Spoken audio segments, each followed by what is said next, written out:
Hello, my name is Sotiris Capitellar, and I am a musculoskeletal radiologist at NYU Langone Health. And today I will be presenting the imaging evaluation of common upper extremity injuries with an emphasis on the importance of radiographs. In the evaluation of the patient with upper extremity trauma, radiographs are well established, serving an important role alongside the patient's clinical history and physical examination. Radiographs can be especially helpful in the patient who is a poor historian and are difficult to examine, providing information crucial to identifying the underlying pathology and help direct management. The diagnosis of a major dislocation or common root fracture can usually be made by the referring clinician, be it an emergency medicine provider or orthopedic surgeon. Radiologists play an important role in the diagnosis of more subtle, easily missed injuries, as well as in recommending the best imaging protocol for evaluating the patient. A radiologist may suggest additional views that reveal injuries not easily apparent on the conventional radiographic study. Today, we're going to focus on 4 common upper extremity traumatic injuries, which can be missed or misinterpreted without a careful review of imaging and understanding of the underlying pathologic processes. Let's begin at the shoulder with posterior shoulder instability. Posterior shoulder dislocations are much less common than anterior shoulder dislocations, but they're much more frequently misdiagnosed at initial presentation, or reported to be up to 79% of the time. The most common cause for posterior shoulder dislocation is high energy trauma that results in a force directed onto the shoulder, which is found in the at-risk position of flexion, adduction, and internal rotation. Seizures are another common cause for posterior shoulder instability, related to the asymmetric sustained contraction of the internal rotator muscles, pulling the humeral head posteriorly. Now, radiographs are typically the first imaging modality utilized in this setting. Typically, that consists of AP internal and external views, as well as one alignment view. The evaluation of glenohumeral joint alignment is more difficult in the AP views, as the humeral head may not look displaced. The relationship between the humeral head and glenoid is best evaluated on the alignment views, such as an axillary view, a valpo view, or a scapular Y view. Now, in terms of the important X-ray pathology, you want to look for a vertically oriented region of sclerosis or cortical impaction along the anterior half of the humeral head.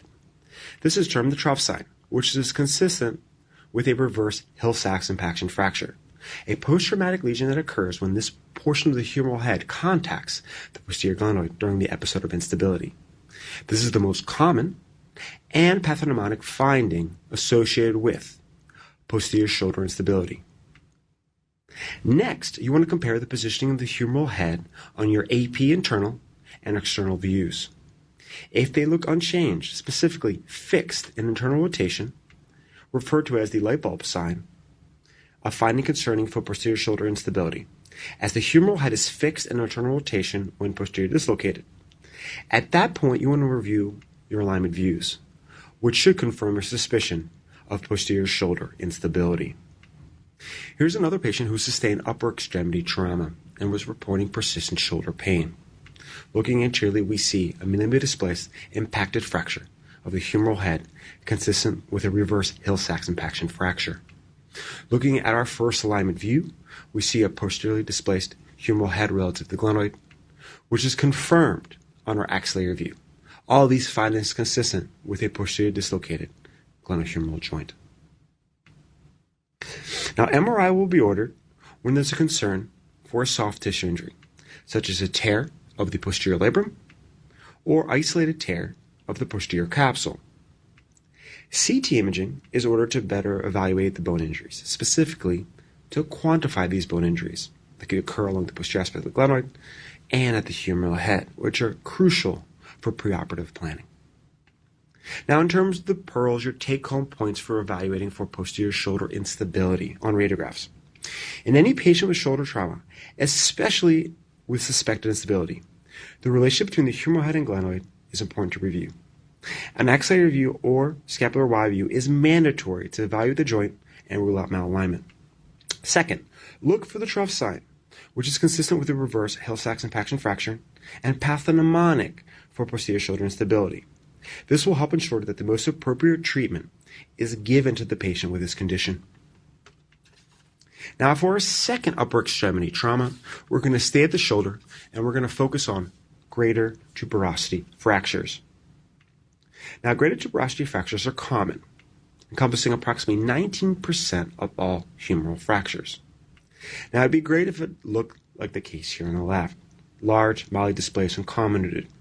But unfortunately, there are instances where it's much more subtle, where all you see is an oblique region of lucency within the greater tuberosity, which could be easily missed if you're not looking for this pathology, and only later diagnosed on cross-sectional imaging, such as MRI. Now, both the size of the tubercle and its role as a tendon attachment site predispose the greater tuberosity to injury, which typically occur in one of two ways. The first mechanism is direct impaction, which occurs when a direct blow results in impaction of the tuberosity against the adjacent scapula. Depending on the direction of force and position of the shoulder, the greater tuberosity can either impact the acromion, superior glenoid, or more commonly, the anterior glenoid in the setting of anterior shoulder instability. The second mechanism is related to avulsion of the greater tuberosity in the setting of anterior shoulder dislocation, as the rotator cuff contracts in an attempt to offset the displacement of the humeral head. Radiographs are typically the first imaging modality utilized in this setting. The diagnosis of a greater tuberosity fracture is difficult based on clinical grounds. The AP external view is key, as it may provide the best opportunity to diagnose a fracture, especially when it's subtle. The greater tuberosity is held in profile in this view, allowing for clear depiction of the cortex and any associated fracture. Here's a patient who sustained upper extremity trauma and is reporting persistent shoulder pain. Review of the AP internal view demonstrates normal alignment without evidence for fracture. Review of the AP external view demonstrates a mildly displaced comminuted fracture of the greater tuberosity, which was missed on the initial AP internal view. The AP external view also nicely demonstrates the degree of superior and or lateral displacement of the fracture fragments, an important characteristic because of its treatment implications. MRI is typically performed when the radiographs are negative, but there is high suspicion for fracture, in cases with poor clinical response, and when anterior glenohumeral instability injuries are suspected. Its appearance on an MRI will depend on the interval between the injury and MRI. In this case, the interval is approximately 6 weeks, so all you see is minimal edema at the fracture site. This is opposed to this case, where the interval between the injury and the MRI was 1 week, where we see marked bone marrow edema within the greater tuberosity and extending into the humeral head, surrounding a mildly displaced greater tuberosity fracture. Now, in terms of your take-home points, your pearls for evaluating for greater tuberosity fractures on x-rays. Careful evaluation of the greater tuberosity on the AP external radiographs is the key to this diagnosis, especially if the fracture is not displaced or minimally displaced. The profile view of the tuberosity will give the radiologist the best opportunity to evaluate the tuberosity cortex and to accurately assess the degree of displacement. Now, for our third upper extremity trauma, we're going to move to the elbow, and we're going to discuss radial head fractures. Now, the radial head plays an important role in stabilization of the elbow and forearm. Because of this role, it is predisposed to being injured in the setting of trauma. Now, radial head fractures are the most common fracture of the elbow, encompassing approximately 1/3 of all fractures at this site and 3% of fractures overall in the adult population. Fractures of the radial head typically occur in the setting of an indirect force that occurs with a fall on an outstretched hand. This results in valgus and pronation stress in the elbow, which results in the radial head contacting the capitellar. Radial head fractures can occur in isolation or following elbow dislocation. Now, the initial imaging evaluation consists of radiographs, which includes AP, oblique, and lateral views. You want to carefully evaluate the anterolateral aspect of the radial head and neck, as this is the most common site for fracture. The presence of a joint effusion in a patient with recent trauma should make the radiologist look at the films carefully for a fracture. If one is not seen, then a radiographic occult fracture should be considered, and the patient should be treated as such. The Greenspan view is a type of lateral view taken with 45-degree angulation of the X-ray beam towards the radial head. This results in an isolated view of the radial head, free from any osseous overlap, specifically the coronoid process. This should make a radial fracture more obvious than what appears on the other views, such as in this case where the fracture is much more subtle. Here's another patient sustaining upper extremity trauma, persistent elbow pain. We begin our evaluation along the antral aspect of the radial head and neck, where we see a minimally displaced interarticular fracture. But we're not done there because we see another important pathology. We see a mildly displaced coronoid process fracture. When you see this combination of fractures, you should suspect elbow instability. Now, how does that occur? Well, first, get a load both axial and valgus. If that stress is enough, that will lead to tearing of the lateral capsule, specifically the radial collateral and lateral undercollateral ligaments. Now, this tearing will result in external rotation of the proximal ulna, which leads to a fracture of the coronoid process. Now, because the anterior ligament is typically intact, it's going to remain attached to the radial head, bringing that radial head posteriorly and resulting in abnormal contact between the anterior radial head and posterior aspect of the capitellar. Now, here's an MRI from the previous patient that we saw. And on this sagittal fat suppressed T2 image, we see the minimally displaced interarticular radial head fracture. We also see the contusion of the capitellar related to that abnormal contact that occurred during the episode of instability. On our coronal fat suppressed T2 images, we see the mildly displaced coronoid process fracture with surrounding marked bone marrow edema. And because it's an MRI, you can carefully evaluate for the associated soft tissue injuries, which in this case includes a full thickness mildly retracted tear of the lateral collateral ligament from its humeral origin, and more posteriorly, a partial thickness tear of the lateral undercollateral ligament from its humeral origin. Now, in terms of Pearls, our take-home points for evaluating for radial head fractures on radiographs. The use of a Greenspan view to evaluate the radial head is helpful, demonstrating fractures that may not be apparent on the other views. The presence of a joint effusion in the patient with recent trauma is an important red flag for fracture when no cortical disruption or impaction is present. In this scenario, the patient should be considered as having a radiography called fracture and asked to get additional views in 7 to 10 days when the diagnosis of a fracture should be more definitive.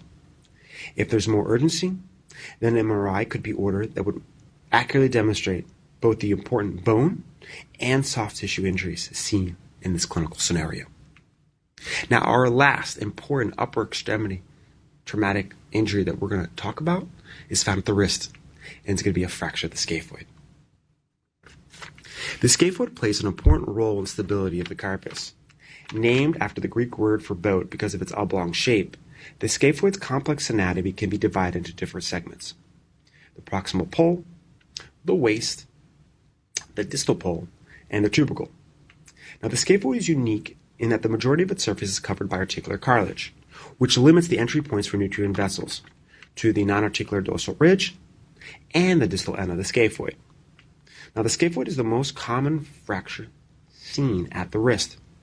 It's typically seen in the younger, active patient population, and is secondary to a direct force onto the wrist that results in a combination of both axial and hyperextension forces on the wrist. Now, radiographs are going to be the first imaging modality typically utilized in this setting, and that evaluation will consist of PA, oblique, and lateral views. Now, the scaphoid's curved shape and palmar inclination can make its radiographic evaluation difficult on a frontal view, such as a PA view. In particular, the evaluation of its distal tubercle and waist segments. These portions of the bone are better seen on the oblique view.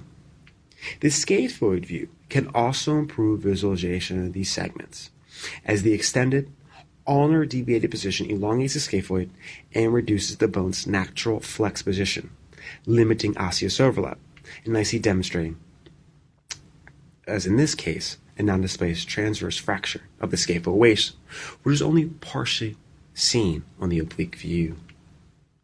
Now, non-displaced fracture of the scaphoid can be particularly challenging. The fracture line and breaks in the cortices may be subtle or absent on the initial radiographs. If there is high enough suspicion for a scaphoid fracture, an MRI can also be obtained to further evaluate for this pathology.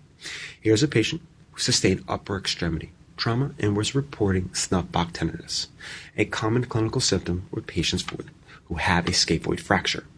Review of both our PA in oblique views demonstrates no cortical disruption or abnormal lucidity to suggest a fracture. Thus, these radiographs were termed negative without evidence for fracture. The clinical suspicion was high enough that a patient got an MRI shortly thereafter. In this case, on these coronal images, we see a transverse fracture extending through the scaphoid waist with surrounding bone marrow edema, again demonstrating the high accuracy and sensitivity for fractures by MRI. Now, there is poor healing potential for scaphoid fractures. That's related to its tenuous blood supply, which can be disrupted with a fracture. This will limit the blood supply to the proximal portion of the bone, which increases the risk for osteonecrosis. Now, here's a patient who had chronic wrist pain status post-trauma. On our PA and scaphoid views, we see a mildly displaced fracture of the scaphoid waist. Now, this is chronic in appearance, given the well-corticated fracture margins and adjacent sclerosis. Now, there's also asymmetric sclerosis found within the proximal portion of the scaphoid, concerning for osteonecrosis. At that point, an MRI was recommended. In our MRI images, again, we see the chronic fracture of the scaphoid waist. We also see disproportionate marrow changes within that proximal portion of the scaphoid, concerning for early osteonecrosis. Here's another patient, chronic wrist pain status post-trauma. Again, on our scaphoid and PA views, we see a chronic appearing scaphoid fracture through its proximal portion. We also see that proximal portion, which looks diminutive, sclerotic. These findings are consistent with osteonecrosis. This patient underwent a CT examination shortly thereafter, and again we see that chronic appearing fracture. We see that fragmented, diminutive, sclerotic proximal portion of the scaphoid. We also see the manifestations of early osteoarthritis at the radiocarpal joint with asymmetric joint space narrowing and marginal osteophyte formation. Now, in terms of our pearls, our take-home points for scaphoid fractures. A scaphoid view is indicated if the level of suspicion for a scaphoid fracture is high, but the initial radiographs are negative. In patients with negative radiographs but high index of suspicion, follow-up radiographs in 7 to 10 days is recommended, as the fracture line would be more obvious secondary to the healing response. Because of the repercussions of the missed fracture, which include osteonecrosis and osteoarthritis at the wrist, the use of MRI should be strongly considered if a radiographic occult scaphoid fracture is suspected. Now, in conclusion, radiographs play an indispensable role in the evaluation of the patient with upper extremity trauma, especially for certain difficult diagnoses such as posterior shoulder instability, greater tuberosity fractures, radial head fractures, and scaphoid-based fractures. The awareness of these specific injuries, as well as an understanding of their underlying pathophysiology, will give the radiologist the best opportunity to make the important imaging findings and guide appropriate treatment. Thank you.